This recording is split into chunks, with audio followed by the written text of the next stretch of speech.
William Lucas as Alan Scott in Let It Come Down, a play for radio by Michael Robson with Ros Drinkwater as Sue Crichton. Let It Come Down. Your name is Alan Considine Scott. You are 37 years old and you live at River House Tree. Yes. Would you tell the court your occupation? I am a senior English master at Treem Grammar School. And how is your health? Good. And your eyesight? Excellent. Do you ever wear corrective lenses? No, I have no need to. My sight is excellent. Your sight is excellent. Mr. Scott, would you cast your mind back to the evening of January the 20th of this year? Yes. Will you describe to the court what you saw of the events that have led to this trial? I was anxious to catch the 7 o'clock post. I drove from my home to the sub-post office in Church Road. I parked opposite, and I was about to get out of my car when the door of the post office was flung open and a man raced out and across the road. A man raced across the road. How far from your car would he have been when he reached your side of the road, Mr. Scott? I suppose about 10 yards. Oh. Did you see him clearly? Mr. Scott, did you see this man clearly? Yes. Despite the fact that there was a light drizzle and it was a dark evening, being January? There was a lamp post midway between my car and where the man reached my side of the road. Yes, quite. As he raced to the pavement, I got out of my car. The man paused and turned. The light from the lamp shone fully on his face. I saw it clearly. The light was full on his face, and you saw it clearly? Yes. Thank you, Mr. Scott. Now, 3 days after this incident, you were asked to visit the police station in Treem, were you not? I was. For what purpose? To see if I could identify a man the police were holding in connection with the robbery and murder at the sub-post office. They were holding, in fact, an identity parade. Yes. Were you the only witness called for? Yes. And did you identify a man in the police lineup? I did. Is that man in court today? He is. Would you please indicate to the court where that man is to be found? The man I identified on January the 23rd is the defendant, Daniel Hope. And are you still satisfied that the accused is the man you saw on the night of January the 20th racing across the road from the post office? Mr. Scott? I can no longer be sure. Right. Silence!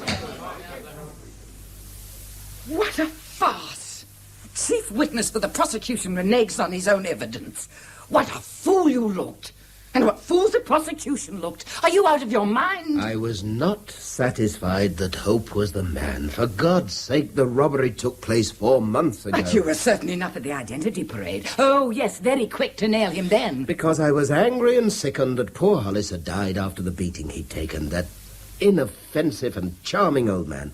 Of course I was anxious to identify the killer. Are you trying to tell me you were lying at the identity No, parade? I'm not trying to tell you anything. I'm saying that at that time, I was certain Hope was the man I'd seen. Who else could it have been but Hope? All that cash, all those banknotes in his pockets, and no satisfactory explanation. Well, I was not the prosecutor. It wasn't my job to prove him guilty. I was there simply as a witness. Now, for heaven's sake, will you leave it alone? No, I will not leave it alone. You haven't been here all afternoon, fobbing off reporters at the door and on the telephone, all wanting to know what you think you're up to. It's been a nightmare. And how you could go back to your pupils after behaving like that. Could I have taught them with an easier conscience if I'd identified the wrong man to save my face in court? Save your face. You wanted to strike a liberal attitude, and by God, what an opportunity you had. Fall in the spotlight and the whole town hanging on your words. But it's all backfired, hasn't it? I suppose you realize that Mike and Sally Dance have cried off the dinner party on Saturday. What the hell for? What do you think? They're as disgusted and ashamed of your behavior as I am. Letting a murderer go free to kill another inoffensive old man somewhere else. I'm going to see my parents, and I don't know when I shall be back. Your turn now to face the telephone and the callers.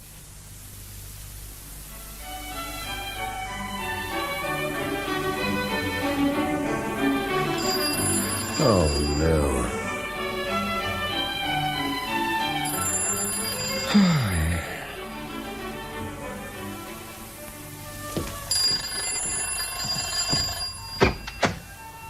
I had to call, sir. What? I had to see you. Hope, Well, just to say thank you. you must be insane coming round here. Oh, that's all right, Gov. Here, can I come in? It's cold outside. Yes, all right. Ta.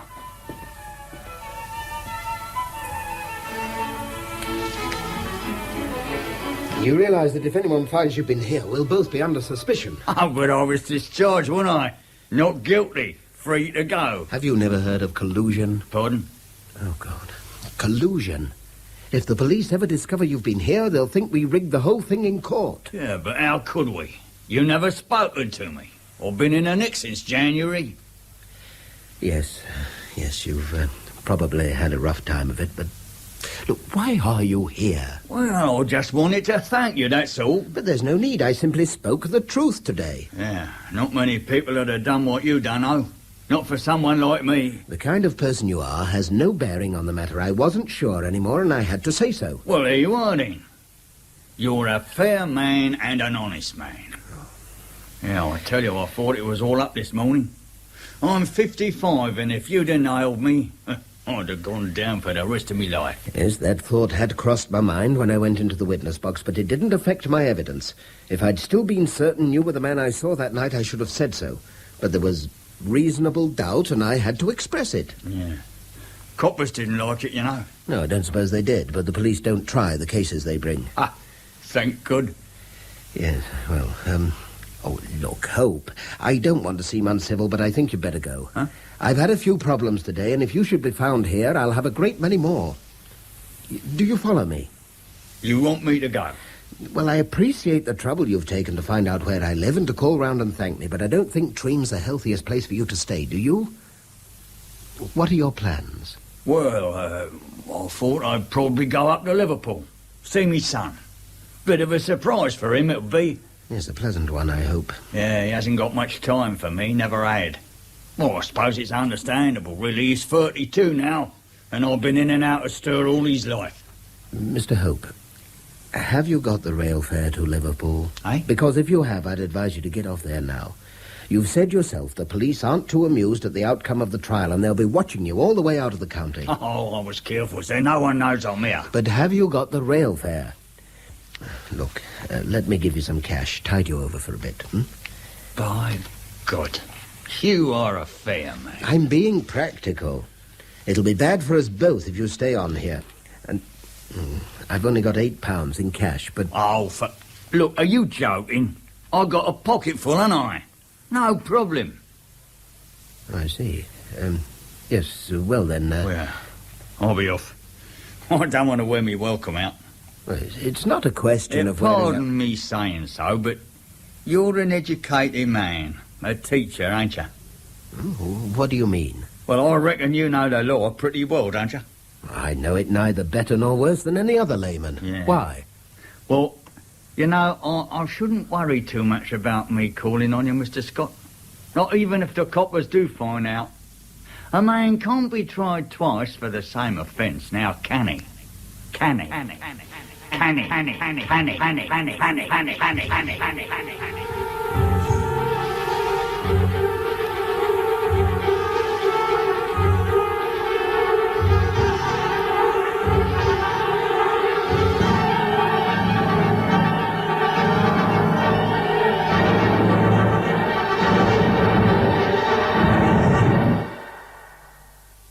What a hideous moment for you. Hideous.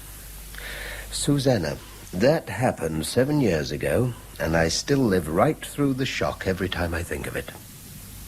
You know, if he'd stayed any longer, if I'd just had enough time for the implication to sink him properly, I believe I should have killed him. I'm not surprised. As it was, when he'd gone, I raved round the house like a madman. I never want to feel such Humiliation, anger, frustration, never again. There was poor old Hollis, beaten to death, and I'd let his murderer escape. Awful. But did you tell anyone? The police? Your wife? Oh, fortunately, perhaps, Moira stayed the whole of that night with her parents. If she'd come back, I shouldn't have been able to conceal what I was going through. I didn't sleep at all. Simply paced up and down, ranting and worrying and hating myself. By morning, I decided on the practical course, the coward's course. I said nothing to anyone. The dreadful thing is that this Hope was right. There was nothing the police could do, even if you had told them. And he would certainly have denied it if they talked to him again. Well, that's how I tried to comfort myself, but it wasn't easy. All the time I kept wondering what had possessed the man to come and see me at all. After 7 years, I still wonder. Perhaps he wanted to prove to one person in the world what a cunning chap he was. To rob a post office and kill a man and get away with it. I just don't know. He was a pathetic creature, in all conscience, your complete recidivist. Perhaps that's why, when the crunch came, I fell over backwards trying to be fair to him. Fair. Have some more wine. You did what you thought was right at the time. And you can't go on punishing yourself forever. Yeah. The one good thing to come out of all that mess was that it brought matters to a head between Moira and me. For all the wrong reasons, she'd been right about my behaviour in court, and that didn't make life any easier for me. We split up shortly afterwards. I left Treem and came here.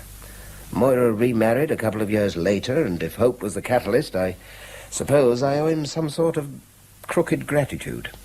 And you've told nobody till now? Well, there's been nobody I wanted to tell. Do you mean that? Yes, I think you do. Look, I may be wide of the mark, but I think there's a chance of something for the two of us.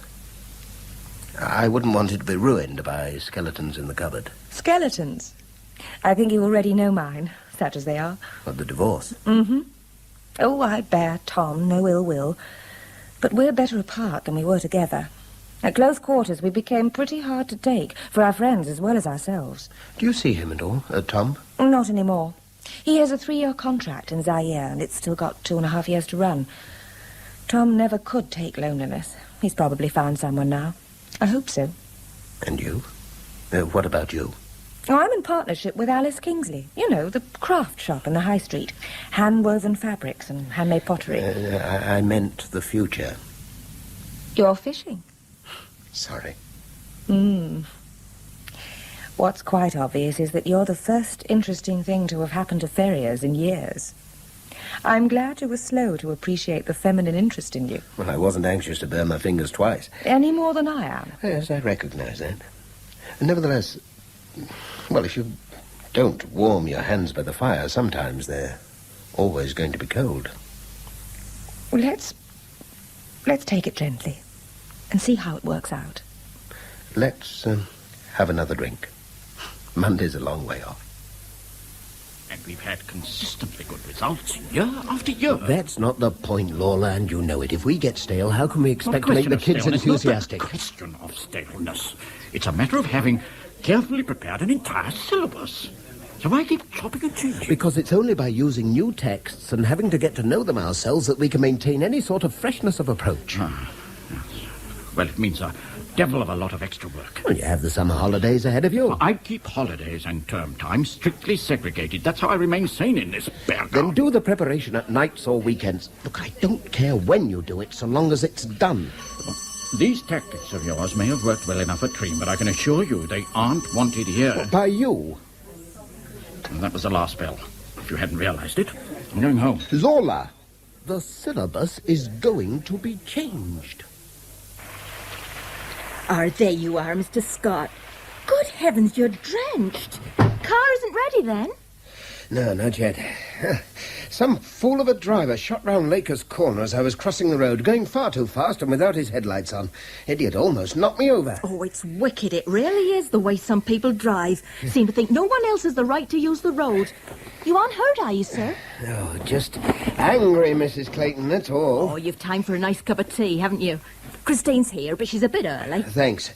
Oh, did you manage to get some spare ribs at Oliver's? £1.50, like you said.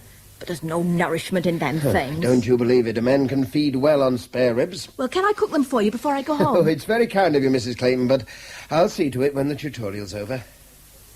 There may have been greater novelists than Dickens, but no other English writer possessed in greater measure the articulate indignation that informs the finest of his work. Great strides, Christine, great strides. Nicely judged between quote and commentary. Oh, do I get an alpha? Don't let it go to your head. Seriously, though, do you think I've got any sort of a chance for Oxford?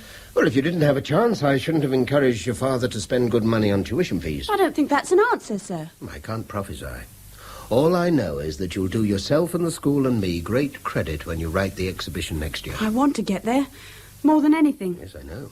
And that's why you're halfway there already. Your other subjects still all right? Not too many problems. Good. But, look, I know you're keen, but don't overdo it. Learn to pace yourself. That's the secret, really. I'll try.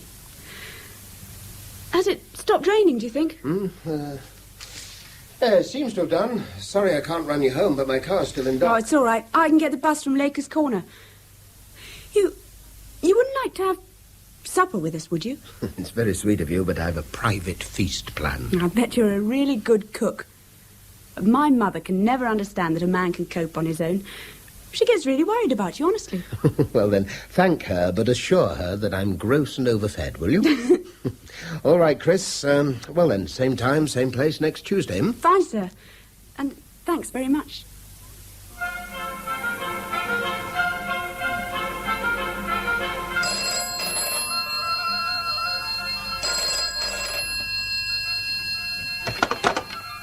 (98474). Bradley, how was the journey home? You must have the wrong number. My name is... Can't be too careful. Crossing a road in the dark. Who is this? Watch it. That's all I'm saying. Next time, I might take you all the way. Bradley. You have the wrong number. Just keep on thinking that.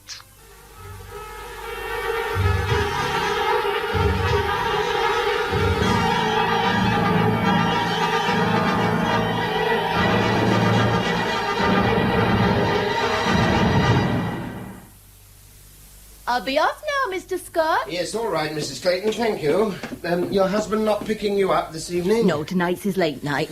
Oh, yes, of course. Look, why don't I run you home? The car's back now. Oh, there's no need to bother, sir. The buses are pretty regular. Oh, nonsense. I can have you home in 10 minutes. You just hang on here and I'll bring the car up from the garage. Oh, it's very kind of you, sir. I'll wait outside.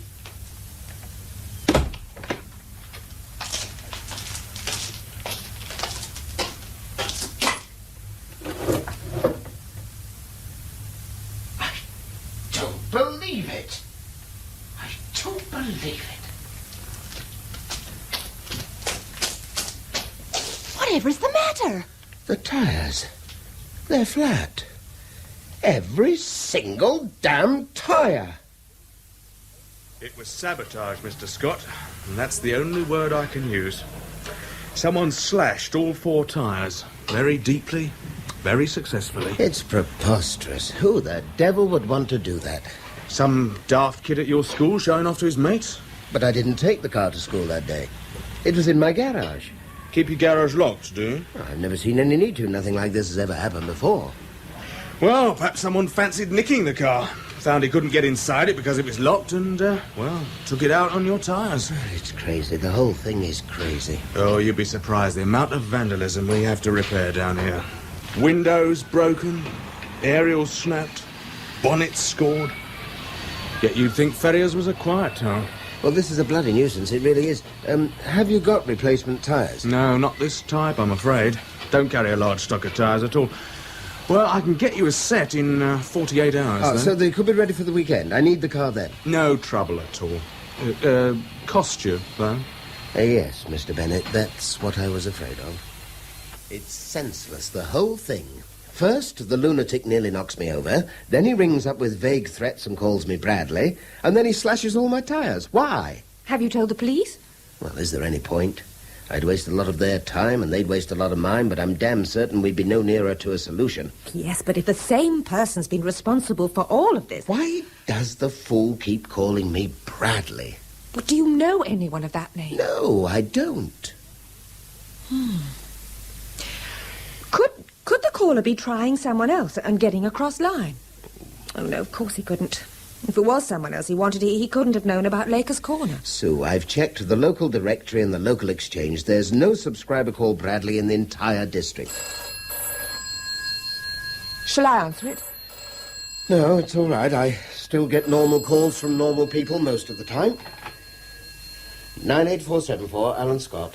Well, Bradley.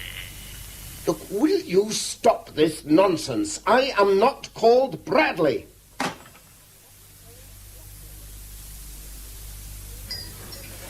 Scott, I want a word with you. Yes, what is it? I've just had the list of university candidates from the headmaster. Christine Lang's down to take an exhibition to Somerville. Well, clearly there's been a mistake. There's been no mistake whatsoever. I beg your pardon? There's no mistake. Christine's been doing very well since she entered the 6th, and she's also taking private tutorials from me. Private tutorials? Christine Lang?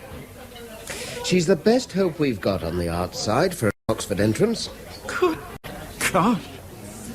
How did you soft-soap her father into throwing good money after bad, Well, that child has as much chance of getting Oxford as I have of dancing on the point of a pin. Look, Christine is my pupil, not yours. I'm head of the department, not you. Now, for God's sake, will you look after your affairs and let me manage mine? You evidently don't understand what I'm getting at. I taught that girl for 5 years. She hasn't an original idea in her head apart from flirting with anything in trousers. Well, no doubt she's fluttered her eyelids at you. Lawler, one of the many reasons you failed to get the job I hold is because of your total misjudgment of your pupil's potential. Christine Lang has all the makings of a considerable scholar, though God knows how she's managed it after 5 years under your regime. Ah, Mr. Bennett, thanks for getting the tyres on time. All grist to the mill, sir. But if I were you, I'd lock my garage doors in future. Yes, I suppose I shall have to. It's either that or take a chance on it's happening again. Yes, I know. But you say this kind of thing's been going on a lot recently. What, vandalism? Yes. Almost a third of our business these days, unfortunately.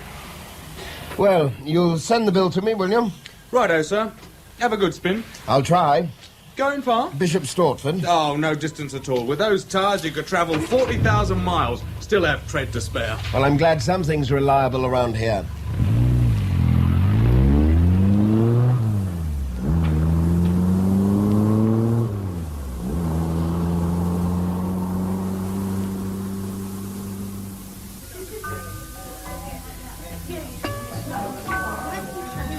You're leaving, Mr. Scott. I hope you both enjoyed the dinner. It was splendid. Lovely, thank you, Monsieur Jacques. Thank you. And I hope we shall have the pleasure of seeing you again before too long. I think you can count on that. Well, good night. Thank you, sir. Madame. Good night. A Bentley? 2 rolls.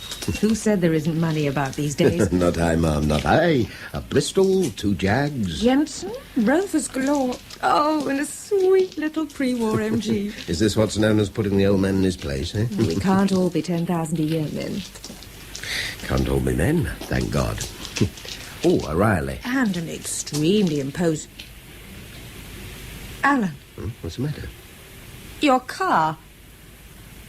Oh, no, it can't be possible. Why did it have to be mine? Why mine out of all those cars in the forecourt? Right in the centre of the rear row, yet only mine gets it.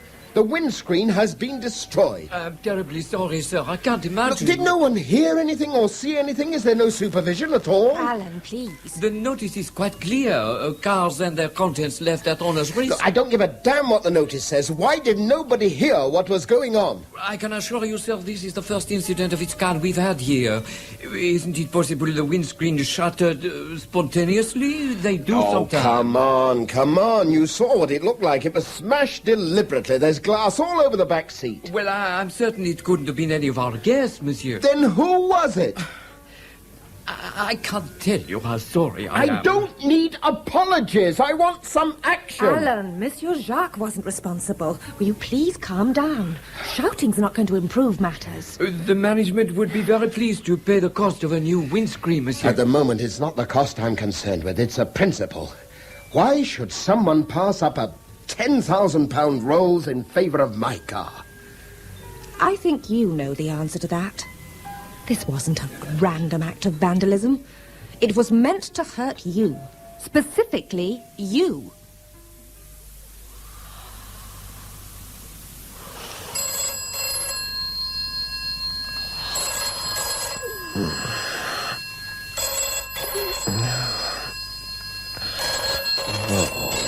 What the hell kind of time is this to ring a man?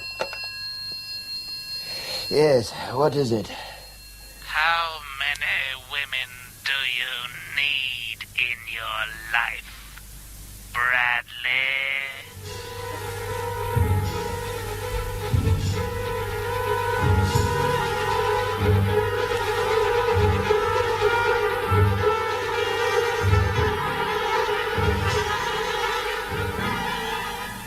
This staff room's peopled with gannets.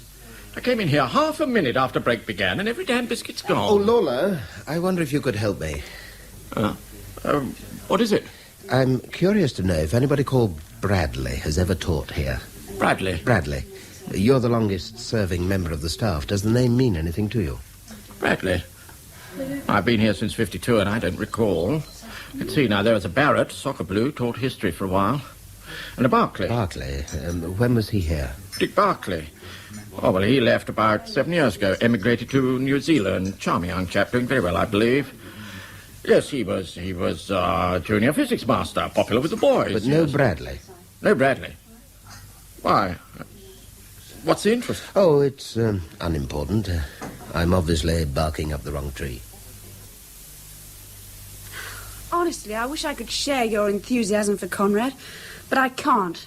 Find him really heavy going. Then I'd rather you didn't persist against your inclinations.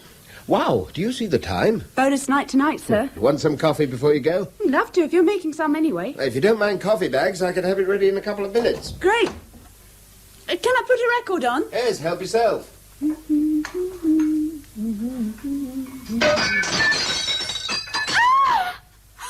What the hell? It just... Go into the kitchen. Stay there till I come back. Where are you going? After that bloody maniac. It was hopeless, too dark, too many trees. Oh, my God, if I'd caught him... What's it all about? Well, if I knew, I'd be able to stop it. This sort of thing's happened before. You mean you've had someone smashing your windows before? No, not exactly. Look, Chris, I don't want this to get around the school. You understand? Not a word to anyone. Yes, if you think just might be able to help. I can, of course I will, but... Over the past fortnight or so, I've been systematically victimized. I've been almost killed by a tearaway car. Every tire on my car has been slashed. And last Saturday night, someone destroyed the windscreen. And now this. That's dreadful. Have you told the police? I intend to call them in a few minutes. But I want to talk to you first. Because I've also been getting anonymous telephone calls. Oh, my God. Which convinced me that this madman knows a great deal about my life and movements. I'm almost certain he knows you're here tonight, in this room. Hence the broken window. I'm sorry, but I don't... Look, I suggest this only as a possibility. But do you have a boyfriend, at the school or elsewhere, who knows you have private tutorials with me? Someone sufficiently involved with you to be, well, frankly, jealous of your coming here? Well, there has to be some reason for it all. I'm right. I have got a boyfriend, and he is very jealous. But he'd never do anything like this, I promise you. He's at Ferrier's at the school? No, he's... It's all a bit complicated, really. Well, I don't want to pry into your life, but if I don't do something, the police will. Can't be, Tony. He wouldn't. Tony, tell me about him. This is confidential, too. Yes, of course. My parents don't know I'm still seeing him. They'd be furious if they found out. He had a pretty awful life when he was younger. And how old is he now? He's 19. He's great.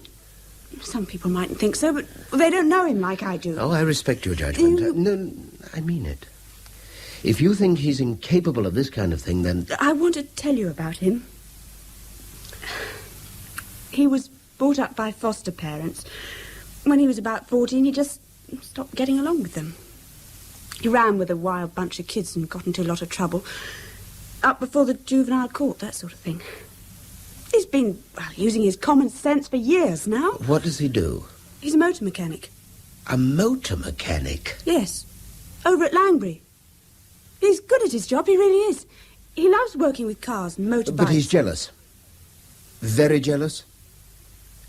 Look, it's perfectly natural, Chris. If I were your boyfriend, I'd be jealous too. Thanks. No, it's just a couple of times there've been bad scenes at gigs. Doesn't like people chatting me up. Was he violent? He scared them off, you know.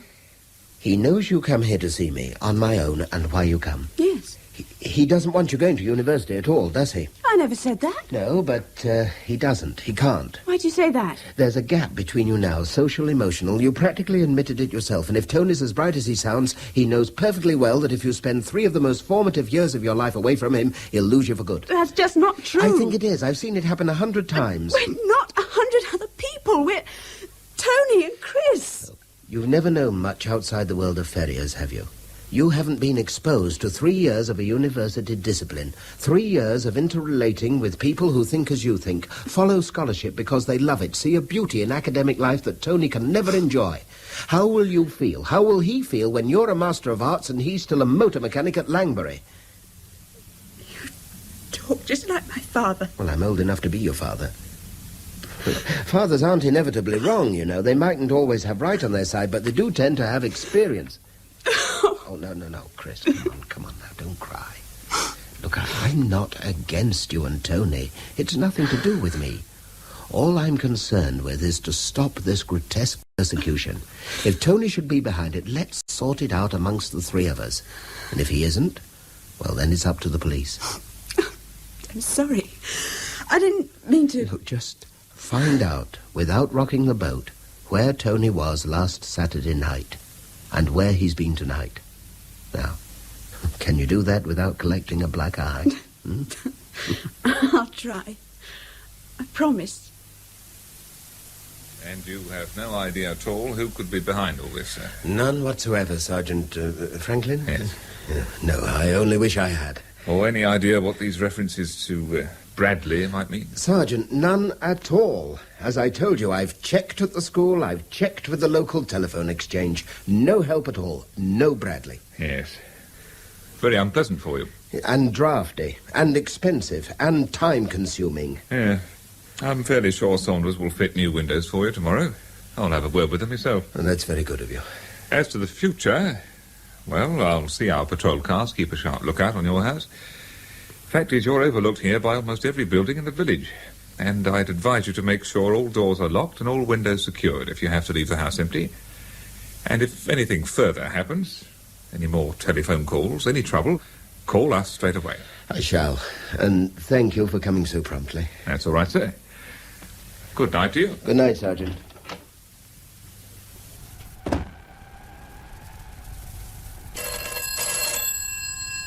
Oh, no. I don't believe it.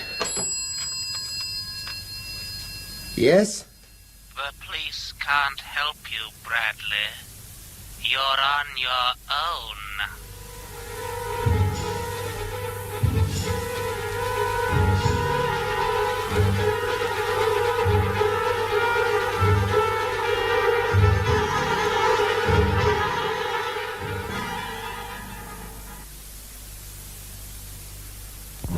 I'm beginning to feel better already.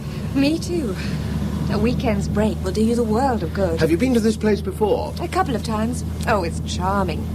Your actual pull-out picture postcard Wiltshire cottage. Early 17th century and drowned with thatch. It's very decent of them to let us use it. I think Gordon likes to know there's someone responsible around when he and Fiona are away. Oh, you'll love it. I know you will. Ah, you were right. It's almost too twee to be true. And try saying that twice. But the whole village is so absurdly picturesque. Yeah, I can imagine hordes of garden gnomes crawling across the lawn, snipping the grass to regulation length with minute nail scissors. Sacrilege. Better not let Gordon hear you talking like that. Oh, but he's certainly done the place up quite beautifully. Not without a little help from his wife. Including the kitchen? Oh, good Lord, no. Fiona's beyond pine. What on earth's the matter? I never heard anything so beyond pine, forsooth, you camp old thing. I shall turn the garden hose on you, I warn you. What could be more refreshing? Shan't cook you lunch if you carry on like this. I've no intention of watching you slave over a pine stove, not just now at any rate. Look, we're in the country. Let's tackle the local pub for lunch. What? The Goat and Compasses? It can't be true.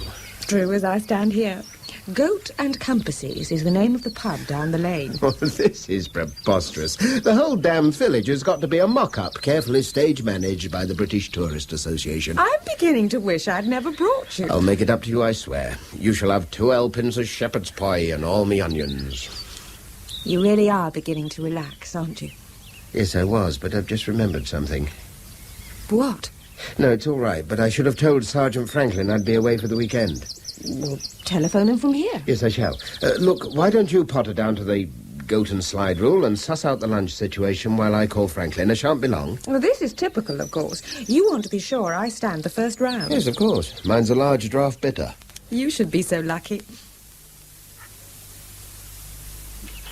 I'm still not entirely convinced we aren't dreaming the whole thing. First the cottage, then the village, and finally the pub. Cheerful landlord, buxom barmaid, grinning dogs, good beer. And a fantastic Cornish pasty. Sort of thing you'd only expect to find in G.K. Chesterton. Including the buxom barmaid. Especially the buxom barmaid. You know, from the way she was giving me the eye over those grilled sausages, I have the feeling that if I'd been here on my own... Alan! The garden! Oh, my God! Why didn't you phone the local police? Now, what's the point of calling the local police, Sergeant Franklin? Whoever did this followed us here from Ferriers. What's the extent of the damage, sir? Oh, the flowers have been uprooted, the rose bush is savaged, paint has been hurled across the outside walls, and, oh, it's an incredible mess. And it is not my place. Did anyone know you were going down there? No one. We deliberately kept it quiet. You were the first person to know we're here, and I didn't tell you until a couple of hours ago. The whole thing is monstrous. Whoever is behind this is a dangerous criminal lunatic. When are you coming back, sir? Tonight. I'm going to drive back tonight. I'm trying not to become manic, but I'm almost certain the car behind us has been sticking to our tail for the past half hour. How can you possibly tell? It's so dark. It's kept a constant distance behind us. It hasn't attempted to overtake, even when I've slowed down, and it's let no other car come between us. Alan, I know you're having a rough time, but it won't do any good to assume that every bush you see is a bear. Well, there must be dozens of people driving east at this time of night, all with the most innocent of intentions. So why not the car behind? Nevertheless, I shall pull into the next lay-by we see and let this joker overtake us. You're the driver.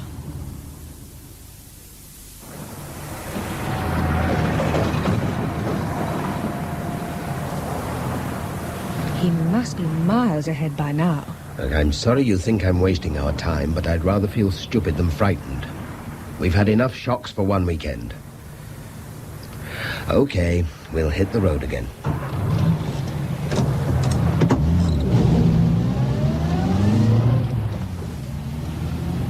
Do you mind if I doze for a while? When I'm not actually doing the driving at night, I always feel terribly sleepy. No, go ahead. We should be home in about an hour. Sure you don't mind? No, of course not. The radio can keep me awake. You know, I'm still worrying about Gordon's cottage.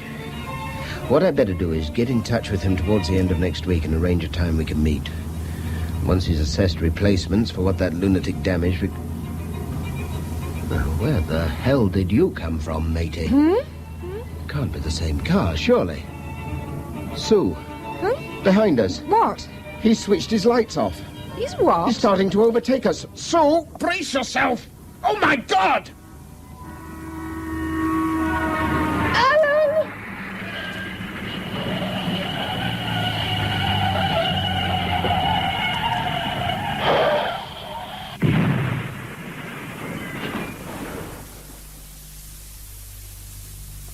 I realise you have to talk to Mrs. Crichton, Sergeant, but I can't let you stay long. She's still in shock, you know, and we can't have her distressed. What were the injuries, sister? Right leg broken, rib severely bruised, wrist fractured. No head or internal injuries? They were both wearing seatbelts. They suffered whiplash whenever the car crashed, but their heads were unharmed. Well, if this is the room, I can give you 5 minutes and no more. I'm obliged. This is Sergeant Franklin, Mrs. Crichton. He'd like to ask you a few questions, but he'll not be here long. Morning, ma'am. Hello. How are you feeling? Pretty grim. I can imagine. Nasty experience. Have you seen Mr. Scott? I spoke to him Monday. He was very worried about you. We could both have been killed. We were meant to be killed. When are you going to catch this maniac? We're no better placed now than we were before the weekend to discover who's behind this unpleasantness. Unpleasantness? That was attempted murder. Mrs. Crichton, don't think I'm unsympathetic. You've had a terrible time. But I need your version now of what happened on Sunday night. My version? My version?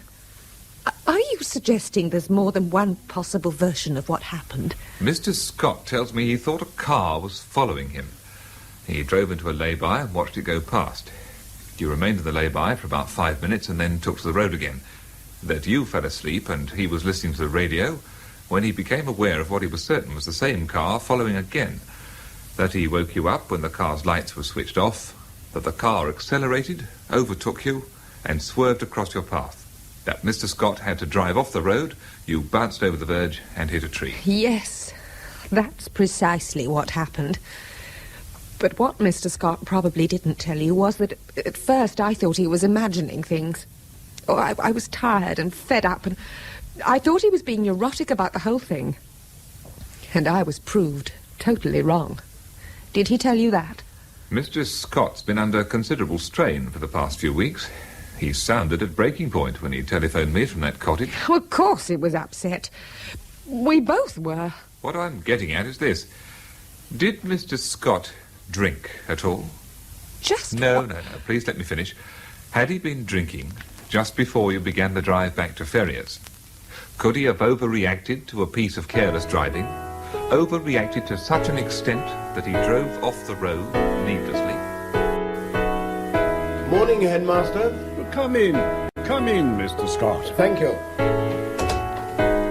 Well, now, how are you? Oh, we soldier on, sir. You're looking well. Look.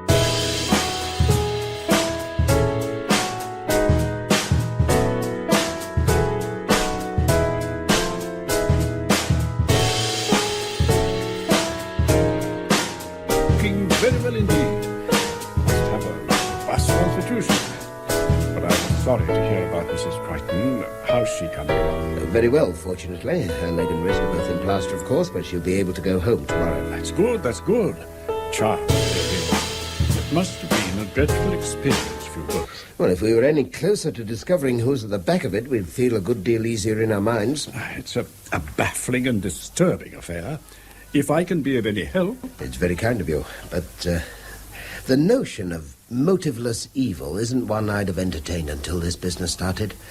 I see no point, no reason behind it, and that's what's so disquieting. Have you, to your satisfaction, ruled out the possibility that anyone connected with this school could be responsible? I'd like to think so. Because if you have any suspicions whatsoever, I should want you to consult me immediately. I'll do that, of course, Dr. Everett. Yes, I'm sure you will. You're a valuable and valued member of my staff, Mr. Scott. And what affects you affects us all. Mrs. Clayton! Mrs. Clayton! What the devil's been going on out there? You didn't order it, sir? Well, of course I didn't order it. What possible use could I have for 50 hundredweight of cement? Well, that's what I told the delivery man when I got back from shopping. He dumped all them sacks and he was waiting for someone to pay the bill. So what did you tell him? I said I didn't know nothing about no cement and that you hadn't mentioned it, sir. Well, this man, he got very angry and said he wasn't going to load it all up again and he'd take it up with his boss at the end of the day. He was very nasty, Mr. Scott. Oh, was he, by God? Where did he come from? Clennet's by the foundry. He was shouting and that. He was horrible. Clennet. Right, whoever he is, I'll talk to this Clennet shortly. Look, I'm sorry you've had all this nonsense to put up with, Mrs. Clayton. Would you get us a pot of tea while I make a telephone call? Yes, sir, of course. I'm really sorry. No. You have nothing to be sorry about, and I'll see you get an apology from this firm personally. Oh, no need for you to bother, sir. I'll just make that pot of tea. 7, 3, 2, 3.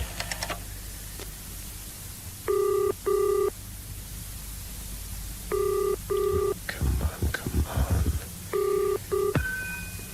57323. Christine, Alan Scott here. Oh, hello, Mr. Scott. Chris, I've got to see you and Tony tonight. Oh, I don't know if I can manage tonight. If I don't talk to him, the police will. Understood? Well, yes, but... Here, tonight, any time after 7. I didn't want to come here in the first place.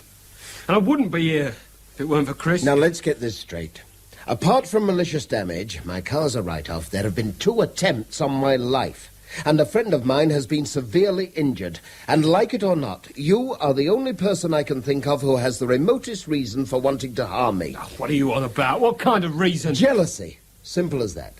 You know that Christine spends time alone with me, and you know I'm trying to ensure she wins a place at Oxford. If that happens, it's very short odds you'll lose her. Well, so what? Look, I don't like being accused of this kind of thing, mate. Tony, please. You promised. Well, you get into trouble once when you're a kid and people are on your back for the rest of your bloody life. Look, I haven't got time or the inclination to start pussyfooting around your sensibilities, Parrish. I'm going to ask you one question, and if you don't answer me, I'll see that you answer to the CID. Just who the hell do you think you are? Tony! I am a very angry man. And if you want to throw your weight around, you've come to the right place. Tony, please answer him. He's got no reason to accuse me of bloody murder. Then just tell me what you were doing last Saturday and Sunday. You can take a running jump, mate. Mr. Scott, he was with me. All weekend. I don't understand it, sir. I simply don't understand. Mr. Clennet, how exactly was the order placed? By telephone. When? Monday morning, early. And I was in hospital on Monday morning. Now, who took the order? Jilly, one of the girls. Look, here's the order form. 50 hundredweight sack cement, 35 Oakland Walk, name of customer, Bradley. Bradley? Yeah, and a telephone number, 98474. And you accepted the order at face value, didn't check back on that number? Well, that quantity of cement on its own is unusual, but if we cross-questioned every customer phoning an order in, well, this is the first bogus one we've ever had. I mean, it's crazy.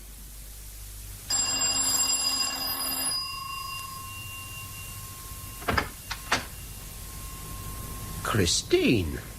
Could I have a word with you, sir? Yes, of course. Come in. Go through into the study. Right.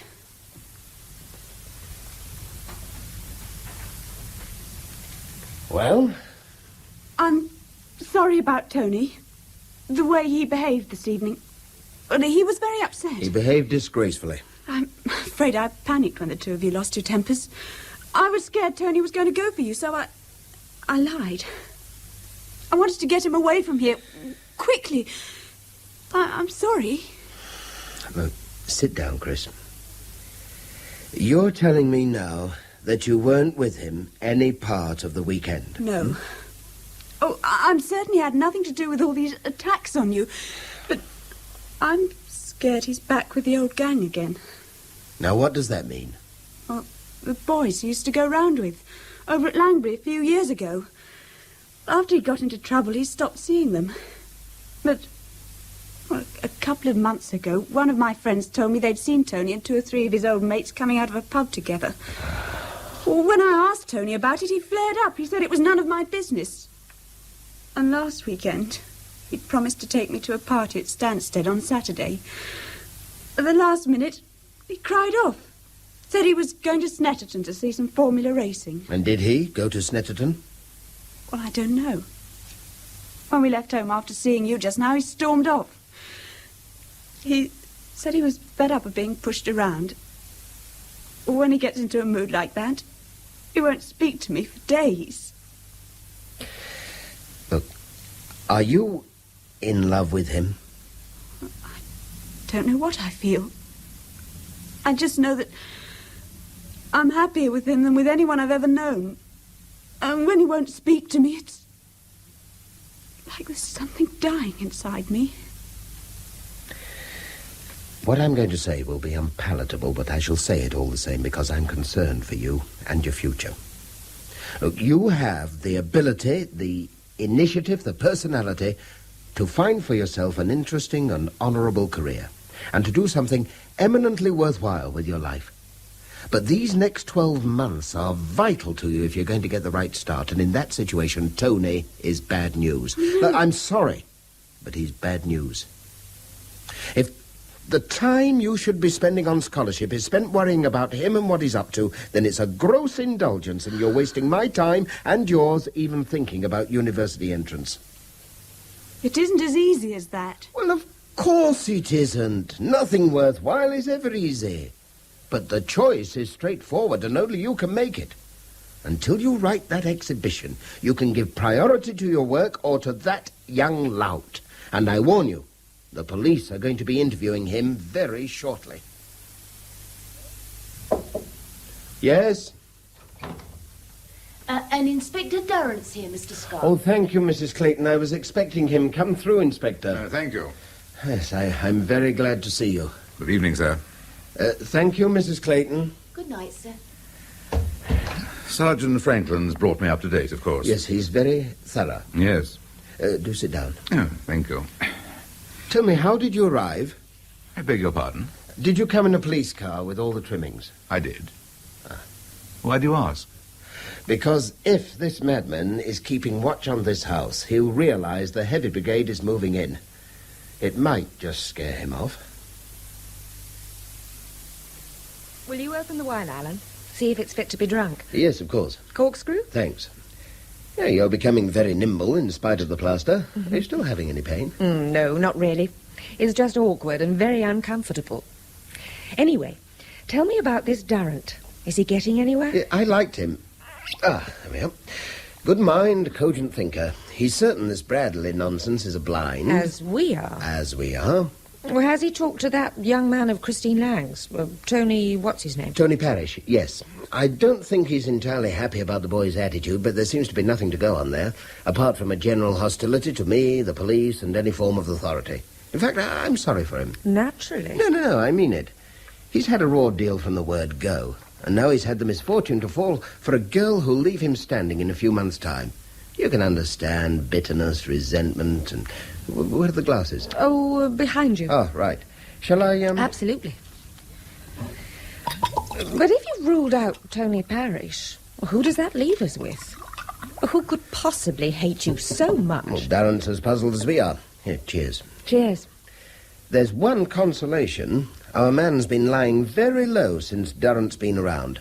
Not a whisper, not a move for over a fortnight. Lawler. Oh, yes, Dr. Everett. Now? Yes, of course. Yes. Oh, Scott. Yes? That was the headmaster. He wants to see you right away. But I have the upper six almost immediately. Right away was what he said. I imagine he meant it.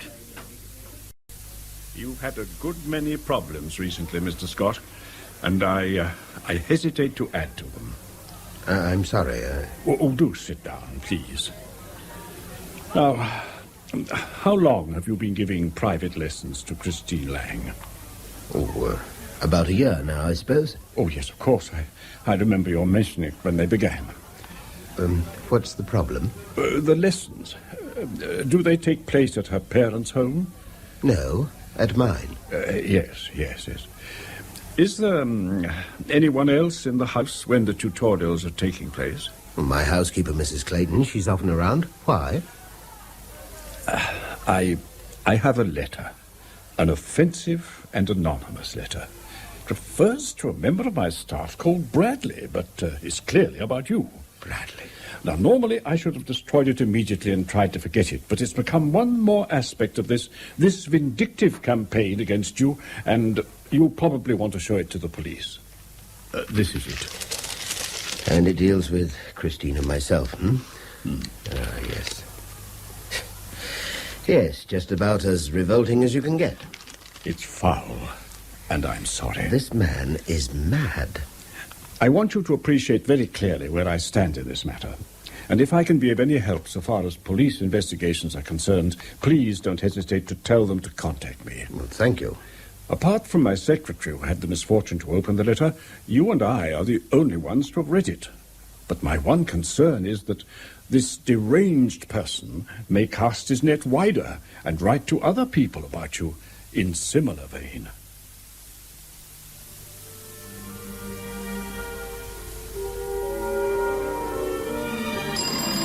Oh, hell. Who is it now?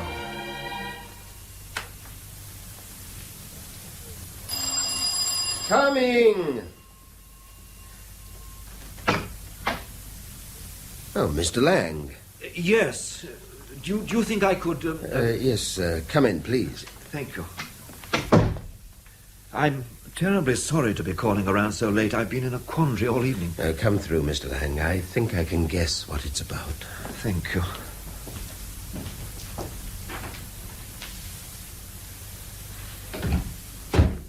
You've had an anonymous letter, Oh, please do sit down. Thank you. A letter? No, not a letter. Oh, then what? Telephone calls. Always during the day. My wife's answered all of them. Oh, my God, all of them. How many have there been? 4. 4, Mr. Scott, in the past 4 days. But why didn't you tell me earlier? Well, my wife and I were puzzled at first. Oh, the calls were obscene, all right, but this man was talking about how someone called Bradley was carrying on with Christine. It wasn't until this afternoon that he said it was all happening during her private lessons. You mean you hadn't talked to Christine till then? No, we didn't like to. I mean, we thought it was just some very unpleasant person talking unpleasant rubbish. We didn't want to upset Chrissy. Has Christine told you about the things that have been happening to me over the past few weeks? Oh, dreadful. Dreadful. Police no idea who's responsible? As much in the dark as I am. Appalling business. Have you reported these telephone calls to the police? No, I wanted to talk to you first. I see. Then let me give you the number of an Inspector Durrant who's investigating the whole business. Will that mean he'll be calling round at my home? Yes, I imagine so. I see. Mr. Lang, on this count alone, the caller is guilty of 2 crimes. He's made obscene calls to your wife, and he's grossly slandered me. He has to be found and stopped. Yes, of course, I see that. It's just that... What's the matter? Well, it's all been so very distressing, Mr. Scott, for all of us. Mrs. Lang's a highly strung woman, and she's been terribly upset by these calls. And there's Chrissy to think of, too, with her exams coming up. Yes, but unless the police have all the facts, there's no way they can begin to identify the caller, and the man will keep on and on. But will he? Will he what? Will he keep on and on if Chrissy's private lessons stop? You want to give in to him? I have my wife and daughter to think of, Mr. Scott. Yes, of course you have. So what are you suggesting? It's very difficult. Chrissy needs this extra tuition, but would you understand if I were to ask Mr. Lawler to continue with it? It's cowardly. It's stupid and cowardly. Oh, it's understandable. Lang doesn't want his wife to go on getting obscene telephone calls. He's trying to protect his own, that's all. Yes, but Lawler... Oh, how he's going to crow. And if Christine does get that exhibition, Frank Lawler will have all the kudos you deserve. Yes, well, there's nothing we can do about it now. Another glass of whiskey, perhaps? Deaden the pain. I don't suppose... Oh, no, it's too ridiculous. Oh, come on. What is? Frank Lawler's always resented you, hasn't he? I mean, he's been at Ferrier's almost 25 years. He was obviously expecting to become head of the department. And they appointed you instead. Yes, but... You're younger, you're more efficient, and you're more popular. Oh, come on. But it's true, isn't it? Oh, you've told me yourself. You're always having Barneys with him. You're putting Frank Lawler up as #1 suspect. It's out of the question. Why? Why is it? Well, I'd recognize his voice, wouldn't I, on the telephone? I thought you said the voice was always heavily disguised. I'd still recognize it. He has a very distinctive voice. Well, yes, he hates my guts, but when it comes to rough riding on the motorway, oh, no, I'm sorry. He'd have been very convenient, but he's not our man. But, Alan, someone is persecuting you. And there's got to be a motive for it. Lawler has a motive. So has that layabout boyfriend of Christine's. I mean, who else could it be? What about your ex-wife? Moira? Wouldn't think me worth the trouble. So what does that leave us with? Oh, look, I'm pig sick of the whole bloody thing. Can't we give it a rest for tonight? No, we cannot. Alan, he's ruining your life. He's tried to kill us. And the police can't do anything unless you help them. If you've ruled out Frank Lawler and Tony Thingy and your ex, who else is there? Why Bradley? Why Bradley? All right, let's work on that. We've got to do something. We can't just lie back and wait for the next thing to happen.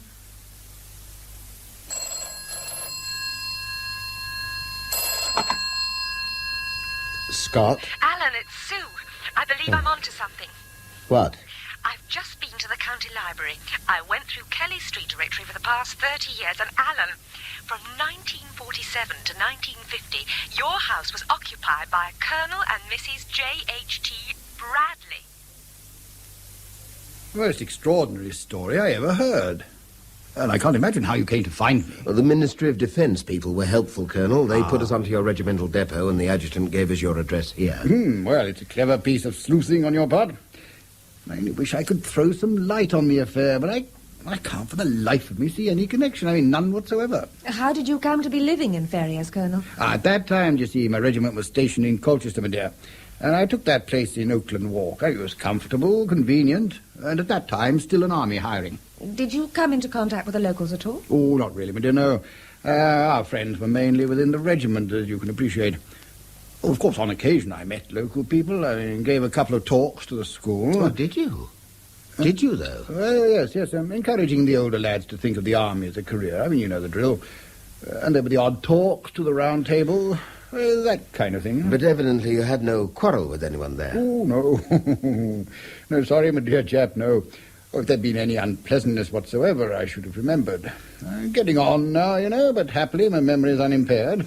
Then how about your regiment? Anybody there who could have borne you a grudge for a quarter of a century? I'm sorry, it sounds absurd, but we have to think of everything. Oh, of course, understand perfectly. Saw my share of courts-martial, as you would expect, but in any case, I mean, this fellow must know what you look like, I mean, what sort of age you are. How could he, or why would he, want to mistake you for a man 20 years your senior? No, I'm sorry, my dear Scott, but I'm very much afraid that bird won't fly.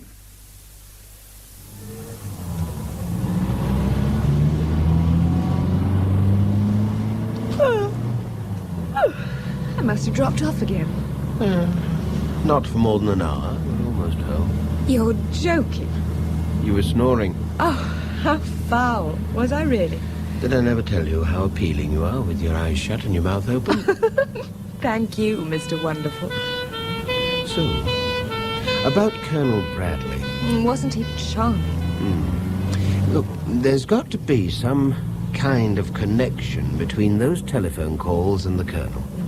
Now, this man knows exactly what he's been doing since the word go, and if you could find out that the Colonel once lived at my place, then so could he. A lot of excitement in Ferriers tonight. It looks like a lot of excitement in Oakland Walk tonight. Alan.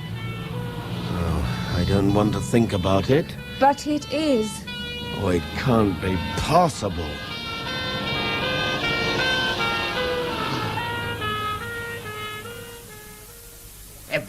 Everything I possess, burnt to ashes. You were insured, of course. Yes, I was insured, Inspector, but that isn't the point. How can insurance money compensate for all my personal effects? My books, my pictures, my records, all the comfortable and familiar furniture of my life. This bastard is obliterating me. It's distressing, sir, of course it is. Distressing? Where were the panda cars, Durrant? Where was the police surveillance? With the best will in the world, we can't keep a 24-hour watch on any one house, Mr. Scott. Who is it? Who in God's name is it? I've been given a sabbatical. Told to take 3 weeks sick leave, in fact. Then you must go away. No, we must go away. I need you with me. If you can stand it. Of course I can stand it. But in any case, there's nothing more he can do to you. I don't know. He'll be watching, observing, and biding his time. For what? Look, this has all been a prologue, I feel sure of it. Some day or some night, he's going to present me with a confrontation, and only then will I know why or how. By then, it'll be too late, unless I'm as prepared as he is. Oh, you're wrong. I'm sure you're wrong. Sue, we do need to get away from here, but no one must know where we're going, or that we're going together. You've been through more than enough already, and I want this to be a complete break. A complete break. I can't possibly reveal personal information about a patient of mine, Inspector, unless you're prepared to present me with a subpoena for it. Just one hypothetical question, Dr. Adlard. How much guilt, real or imagined, can a man endure before he cracks? If he's a man of more than average sensibility. I deal with patients, not hypotheses. You're referring to Alan Scott. Look, Doctor, Mr. Scott once made, by his own admission, a grave error of judgment. It wasn't until his house was burned down that he decided to tell me about it. In an assize court 7 years ago, he went back on his own evidence.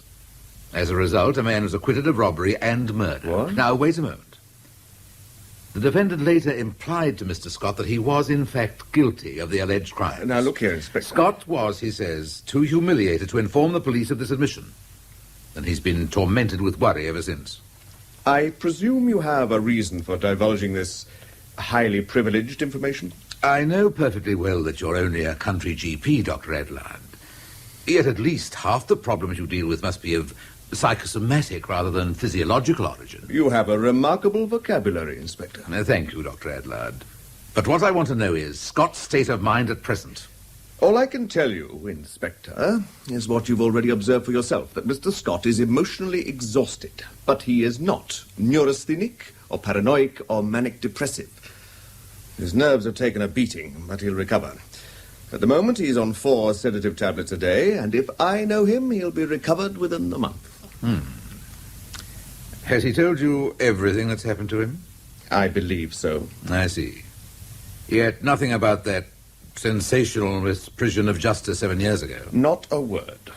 Then I'm putting it to you that he's carried his feelings of guilt so long that he's started to punish himself for it.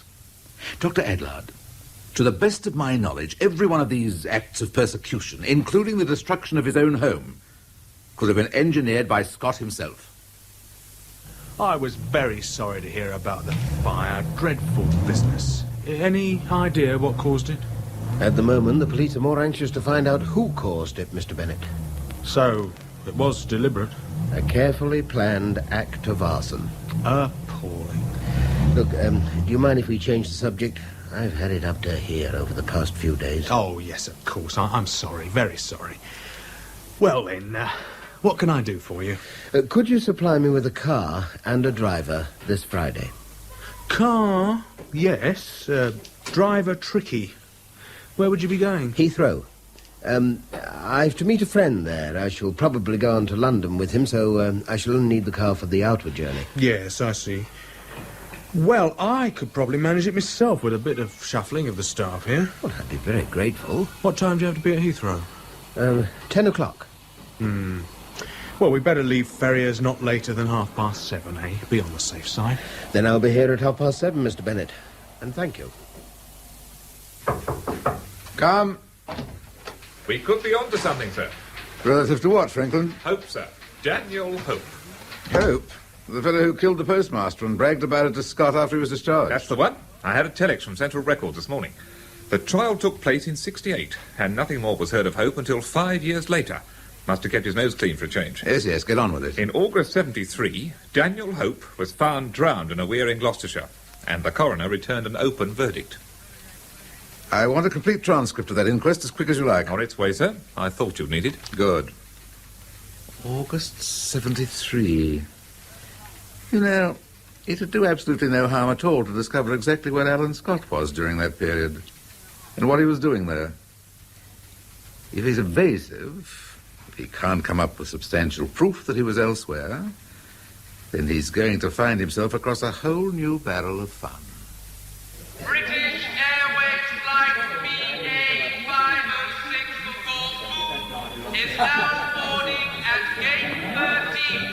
All passengers who move by this flight, go to gate 13 immediately.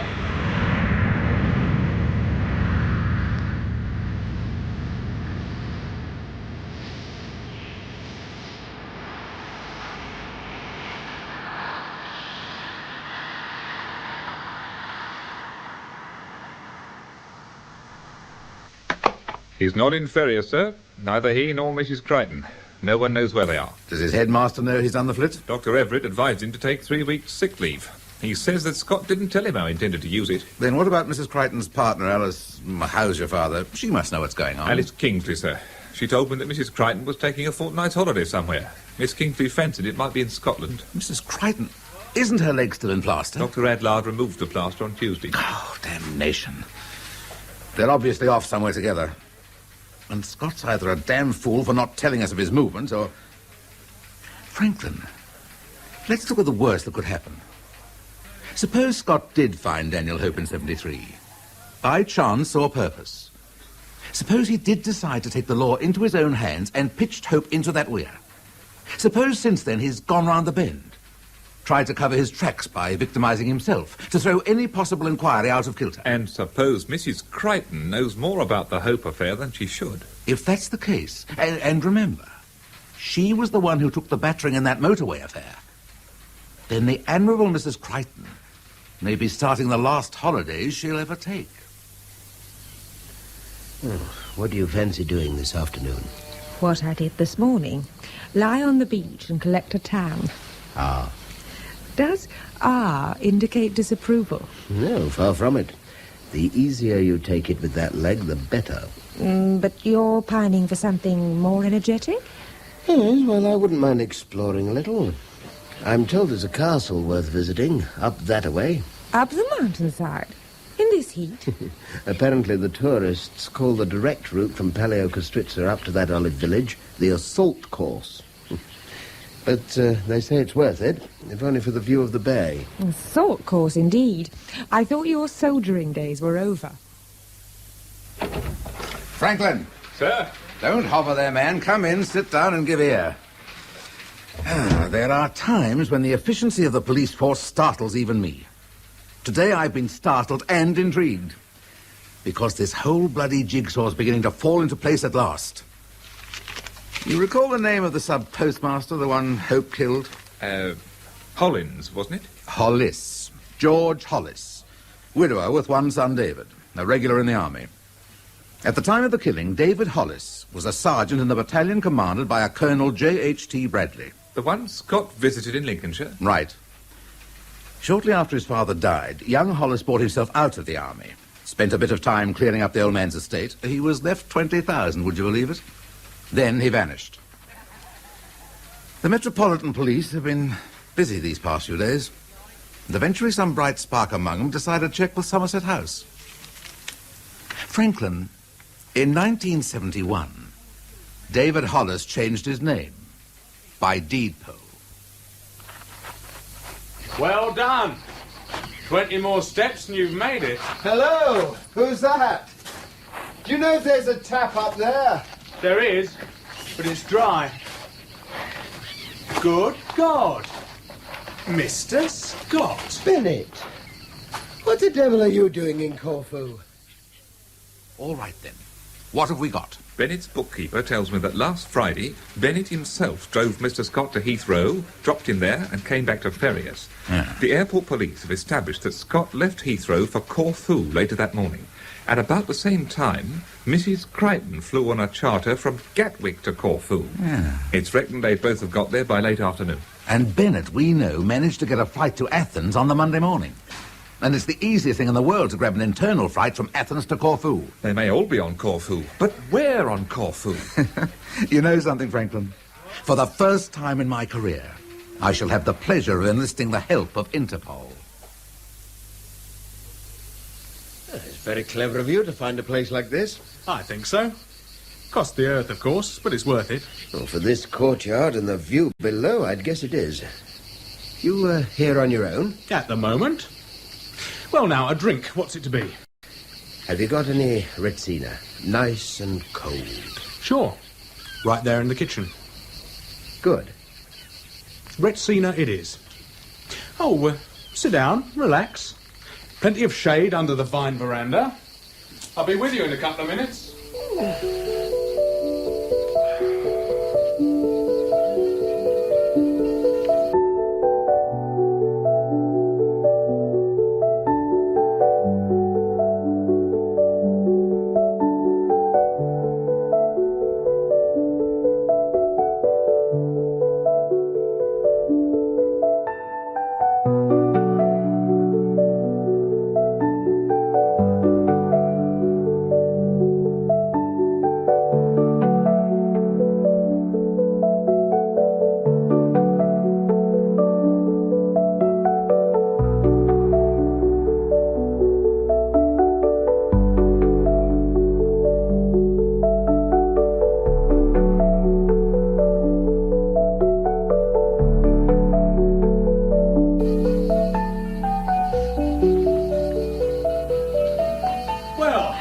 So, here we are.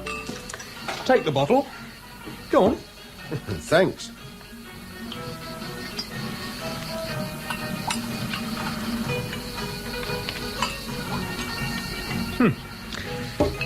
Cheers. Cheers. Oh, this is good. Yeah, I must have lost about half a stone coming up that track. Yes, a real killer-diller, that one. Have you been to Corfu before? No, this is the first time. What made you choose it? Oh, impulse.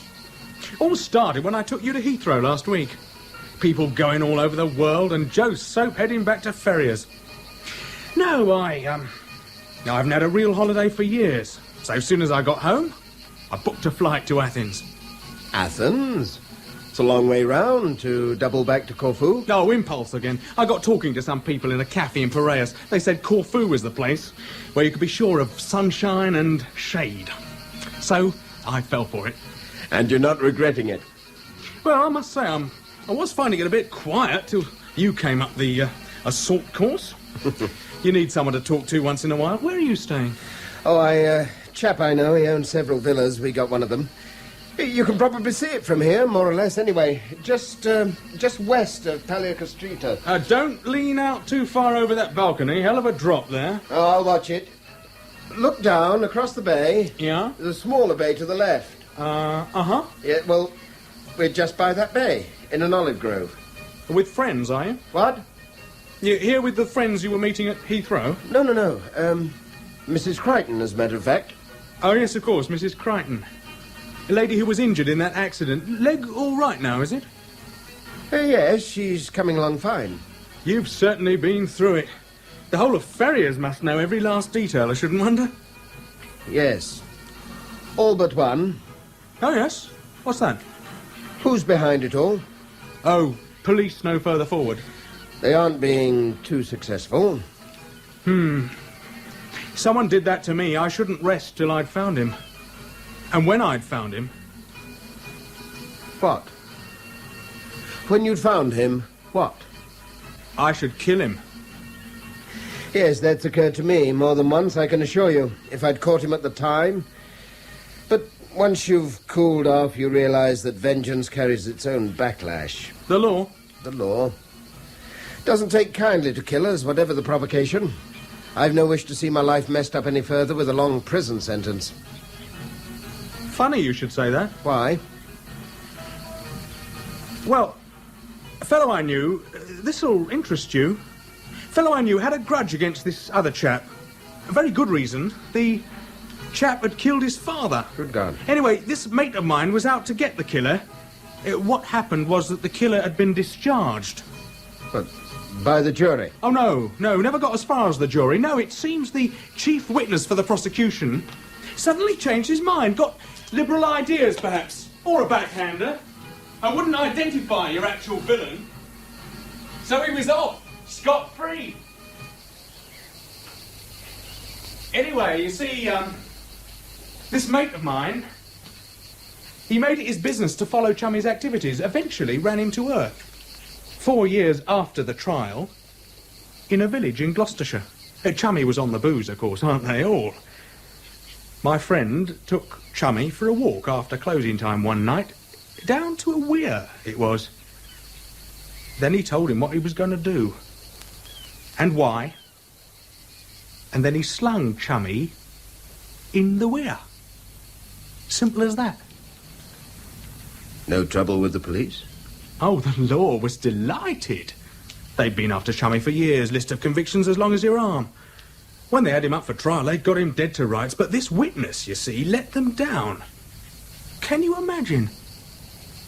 But, if the defendant was discharged, how could your friend be sure the man was guilty? Who else could it have been? So that's why you've tried to destroy me. Tried? More than that.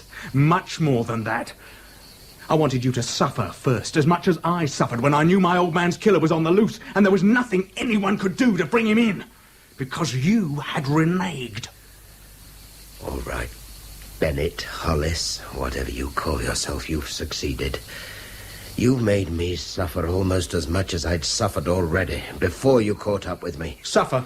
A liberal hero suffer? When I renounced my own evidence in court, I did so because there was reasonable doubt in my mind that Hope was the man I'd seen so long before. Later, I realized my mistake.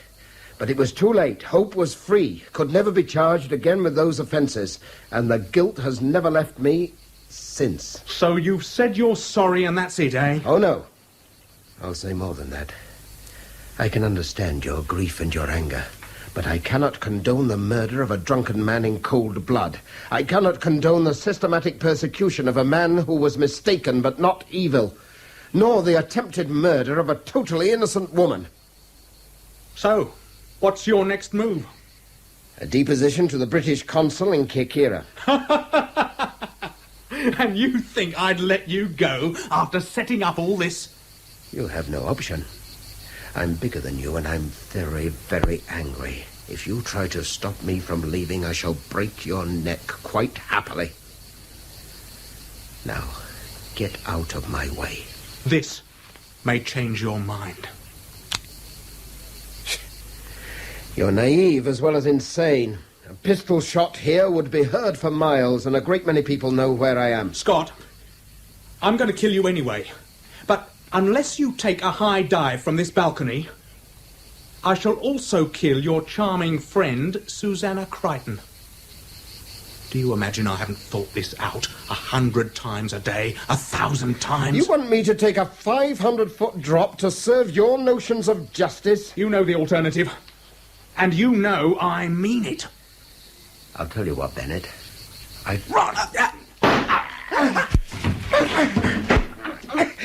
If I'm going, you're going with me!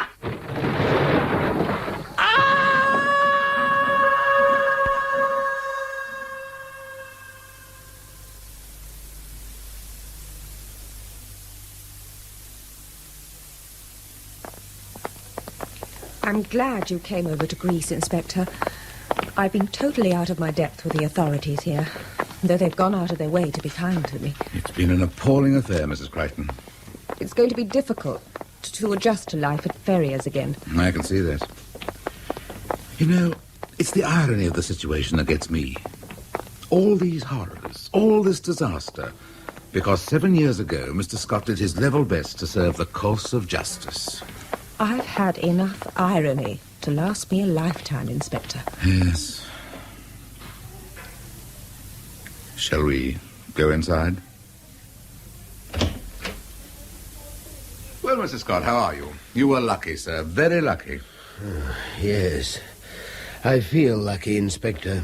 Strapped up in an Athenian hospital with every bone in my body cracked or broken. Count your blessings, bruise by bruise. Bennett wasn't so fortunate. He died before the ambulance reached him. Blessings. I've been responsible for 2 deaths, Hope's and Bennett's. I'd have thought you'd taken enough punishment by now. Give it a break, will you? You can't spend the rest of your life wringing your hands. If I have any hands to wring when they take the plaster off. That's the ticket, sir. Keep smiling. Is that the end of the lesson for today? I can see you're well on the road to recovery. The right word for every occasion. Inspector, will you take your platitudes where they belong, up to the Acropolis, and give me 5 minutes alone with Susanna. I think I forgot to warn her that she's in grave danger of becoming Mrs. Scott. Oh. And I want no prosecution witnesses around in the event that one of us changes our mind. In Let It Come Down, by Michael Robson, Alan Scott was played by William Lucas, Sue Crichton by Ros Drinkwater, David Bennett by Christopher Bidmead, Chief Inspector Durrant by Kevin Brennan, and Sergeant Franklin by William Slay. Michael Shannon was Dr. Adlard, Garrard Green, Colonel Bradley, Godfrey Kenton, the headmaster, Haydn Jones, Frank Lawler, Deborah Paige, Christine Lang, and Douglas Blackwell, her father. Clennet was played by David Graham, Tony Parish by Anthony Smee, the restaurant manager by Leslie Heritage, Mrs. Clayton by Jeanne Mockford, Daniel Hope by Roger Snowdon, Moira Scott by Margaret Robertson, and the prosecuting counsel by Peter Woodthorpe. The ward sister was Eva Haddon, and the Heathrow flight announcer Peter Craze. The play was produced and directed by John Cardy.